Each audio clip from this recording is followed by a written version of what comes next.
and welcome back to another episode of A Little Taste of History.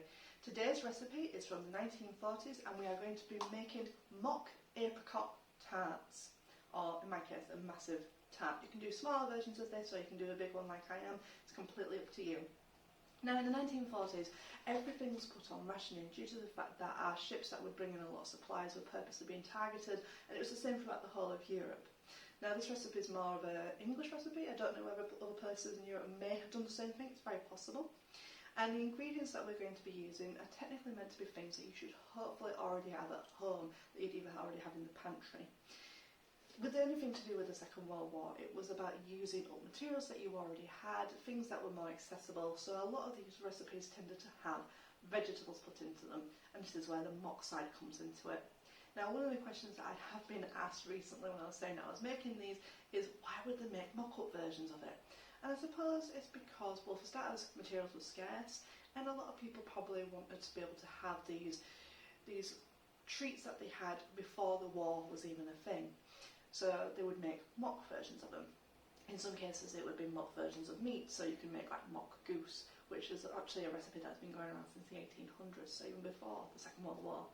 But this one that we're focusing on, mock apricot tarts, they are purely a war-related recipe, and they are also vegetarian. I'm not going to say vegan because they do have milk, or in this case it would have been powdered milk. I'm going to be using proper milk, and it does have butter in it as well.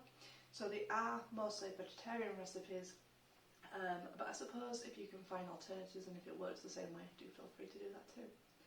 Now let's get into making this mock apricot tart. For this recipe you're going to need carrots, a potato, preferably a bigger one than this, but this should be fine, some preferably plum jam, but I'm using strawberry because this is what we had in our pantry, some almond extract, I'm going to be using milk rather than powdered milk, some flour, some sugar and some butter. This is going to be used for your fat and also going to be used for your pastry, which is going to be using these as well.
mock apricot tart.